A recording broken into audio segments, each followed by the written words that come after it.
Hello everyone, welcome back to Art a la Carte, and in this episode of Watercolor Wednesday, I'm going to show you how to paint a very cool seahorse.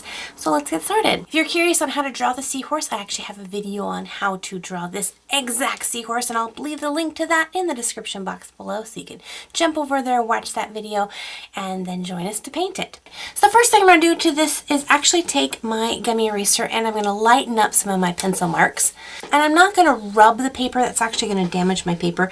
I'm just going to tap it.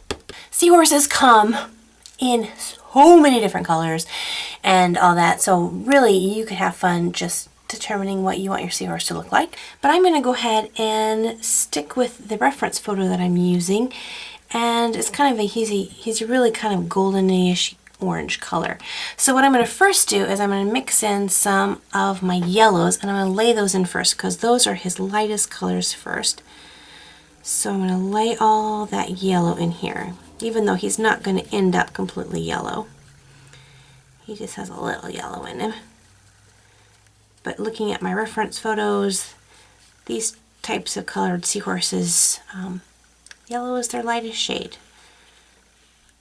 When you're painting something, you don't want to just automatically say, oh, that's orange, or oh, that's red, or oh, that's brown.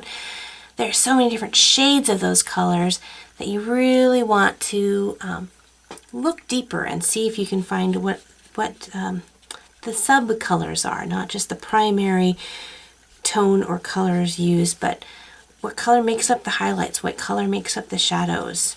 Because generally it's not that exact, you know, a darker shade of orange or lighter shade of orange. It's a whole new color.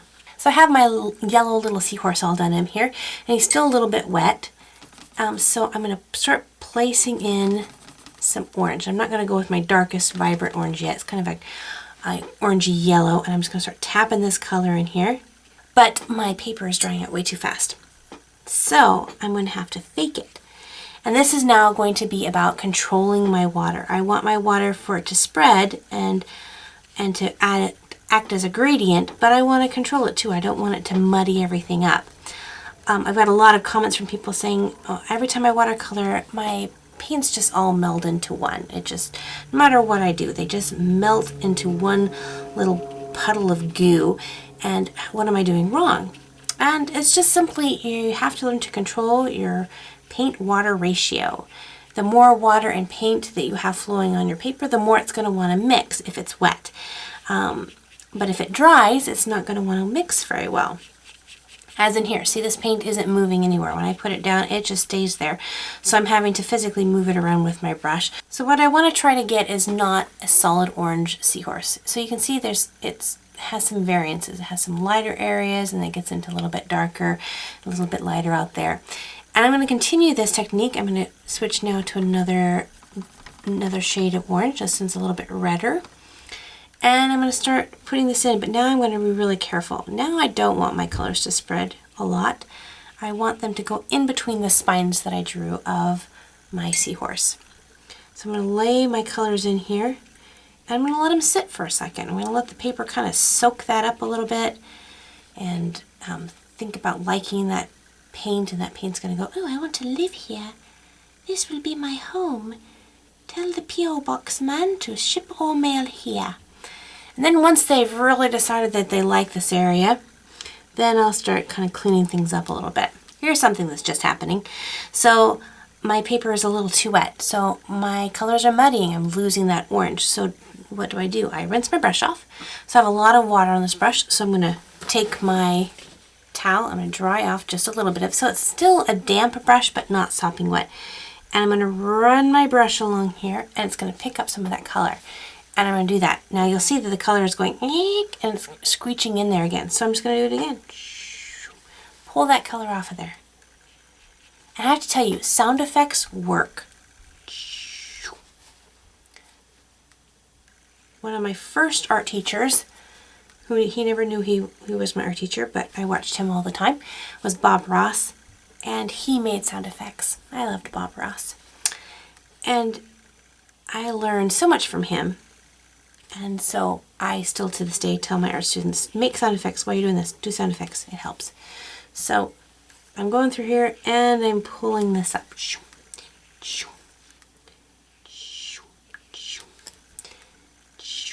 And you can come up with whatever sound effect you want. And so you're just going to keep playing this. Now, do I add water to this? No. If I add any water to this, all these paints are going to meld in together and it's going to muddy up. So while that's dry, I'm going to take a little bit of this orange and I'm going to put a little bit of blue with it. And what it's going to do is it's going to kind of purple it out a little bit, but it's going to create a little bit of a nice shadow color to it. It's going to cool it down and I can add my shadow. So I'm just going to tap this on here because my face I know is really dry because I haven't done hardly anything to my face. I can begin then tapping those shades in there, just like that. And I'm going to clean my brush off, a little bit of water, and just wipe it off so it's just slightly damp. And I can fade those colors out a little bit so it's not harsh. I want that harsh ridge here because I want that light to come in here and hit this and look like this is an angle, that there's turning here. But this I want to be smooth, and so I'm going to tap that color out of there and make that gradient, and so this is a smooth transition where this is an angle transition. It's going rink rink. So just playing around with this. I'm going to tap in some darker colors here, see if I can get a nice little gradient going on in there. I don't want to go into my white spaces that I cleaned off just because I will lose them if I try to do that here. Tap in some more color right in here. And that was definitely dry, so I'm going to go in with my brush and just add a little bit of water. I wipe the excess water off on my brush and then just tap just the moisture that's on my brush onto the paper, and that kind of just blends things out. So this is really all about just taking some time and trying some things out, and if something goes wrong, like my paints are running together, don't freak out, don't throw it away, just go, yeah, we can fix this. Watercolor is very forgiving, and you can do a lot of stuff with it. So I want some nice gradient coming here, so I'm just going to flick some color up, and I'm using a dry brush with paint and on a dry paper. So you get this really cool kind of lined effect because my paint is dry, well it's wet, but I'm on a dry brush, and so I'm just picking up what wetness is on that paint and I'm flicking it, and I get that really cool effect there. But at this point now, I want to change things up because this painting doesn't have to be my reference photos. I'm going to grab some purple in here on my brush, and I'm going to add some shadow with purple. Even though I don't see it in my painting or in my reference photos, I'm going to do that. I'm going to take and tap in a little bit of purple here. I'm going to tap in some purple here. This is, again, the part where you as an artist just take that deep breath and go, I think purple would look awesome on this painting. I'm going to try it. And you don't know if it's going to work or if it's going to fail, but you'll learn something. I'm going to tap that color out a little bit, fade it in, and I'm just going to tap in that black color. Again, you want your paper to be nice and dry. You don't want this to fade out a little bit. You want this not to be a gradient. I'm going to rinse my brush off of almost all the paint and have it be fairly dry. And I'm going to tap in some shadow color around in here, around the eye socket. Now right now it looks pretty bold and scary. So I'm going to dry my brush off, clean it and dry it. And then with just a damp brush, I'm going to smudge around it and it's going to fade that out. Just like that. Again, I'm just going to tap some color in there. I'm going to tap it in a little darker than what I want it to be, and then I'll feather it out after it's set on that paper for a little bit. The paper's been able to absorb a little bit of that pigment. It's kind of nice. It adds a little bit of strong shadows and textures to that. I think it looks fun. Because my shadows are going to pop my highlights out, so I'm going to put in just some shadows in some places that I want things to have a good contrast. If it's just looking a little meh through here, add some contrast in there.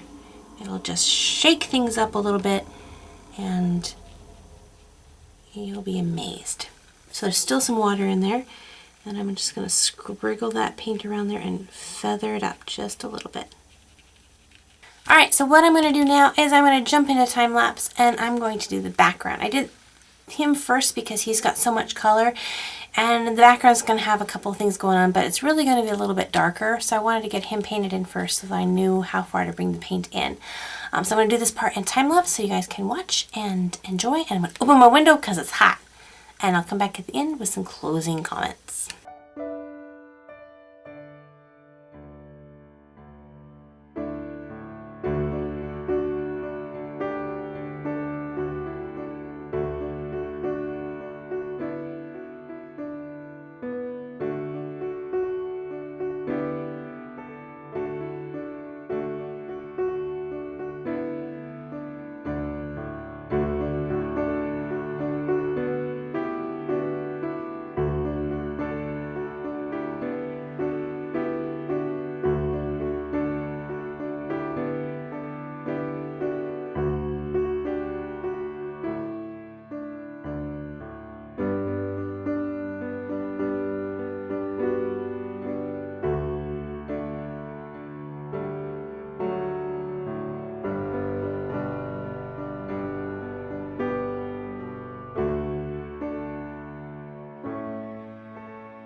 So as you can see, I had ended up doing this really kind of wild rainbowy waterfall drippy technique, and I plan to do a tutorial on how to do that in an upcoming video, but I think it turned out fun. I think it has lots of color and personality and all that. I'm kind of playing around with some other ideas in my head for this piece, some other things I might want to try with it, but I think I'll save that for another video if I decide to do that. But until next time, thank you guys so much for hanging out with me and painting with me, and I would love to see your paintings, so make sure to post those to my Facebook page or Instagram.